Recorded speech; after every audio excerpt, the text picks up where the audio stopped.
Howdy do y'all, this is John, and today we are talking about Madame Web, a new movie out in theaters right now. And then Madame Web deals with this young woman who is a paramedic, and she gets in this near-death accident. And after that whole incident, she starts seeing things. And she starts to realize she's seeing the future before it happens. And there's this one bad guy who wants these three girls because they're all going to turn into superheroes, and he's trying to kill them. So now Madame Web has to save these girls, essentially. Okay, so first and foremost, there really isn't any redeeming qualities to this movie. I'm serious, the only thing that I genuinely enjoyed about the film was I really liked the song they played at the end credits, because it's the Cranberries, okay? Other than that, no. Now when it comes to the character of Madame Web, how she is presented, I will admit the only experience I have ever had with Madame Web until now is in one Spider-Man video game. That's it. But as far as her character in this movie, she is not well done. She's very boring, there's nothing to her character, and Dakota Johnson's performance just does not help at all. This is a bland, boring character, and Dakota Johnson's performance is literally a bland, boring performance. It literally felt like she was very disinterested in this character. And the villain, he's a terrible villain as well. You literally don't understand anything about this guy. Why is he doing the things he's doing? They explain why he's after the three girls, but they don't explain why he is the way he is, how he got his powers, that kind of stuff. Because he does have spider powers himself. And as far as the narrative, how the narrative goes, it's just stupid.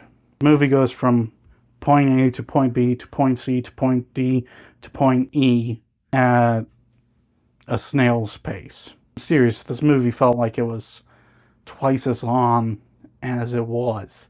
It's a 2-hour movie.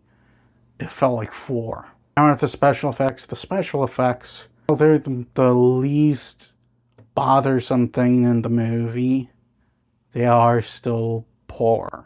It more felt like a talented group of people just had a bad day. That's how I'm going to put the special effects on this movie. Talented group of people who had a bad day, because it definitely felt like they might have been trying. This is an expensive movie.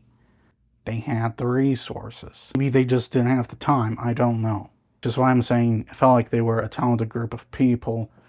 They just simply had a bad day. And when it comes to the direction, this is what I'm going to say. I felt like the director was not ready to leap to filmmaking. Because all the person they hired to direct this movie did before this was television. I know this. I just did not feel like she was ready for that leap. It is possible, yes, to make a good movie off of just doing television stuff.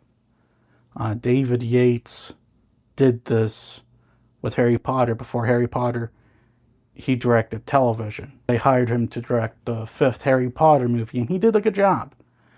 But he was ready for that. Ready for that leap, and I don't think she was ready for this leap, because there was a lot of things about this movie that felt like it was made for TV, essentially. Off the camera work, the editing, it just felt like it was made for TV, not for the theatrical experience. No, everyone just has to hire the least qualified person to push an agenda. So bottom line, Madame Web, it's really bad. It's really bad. There's really no redeeming quality to this film.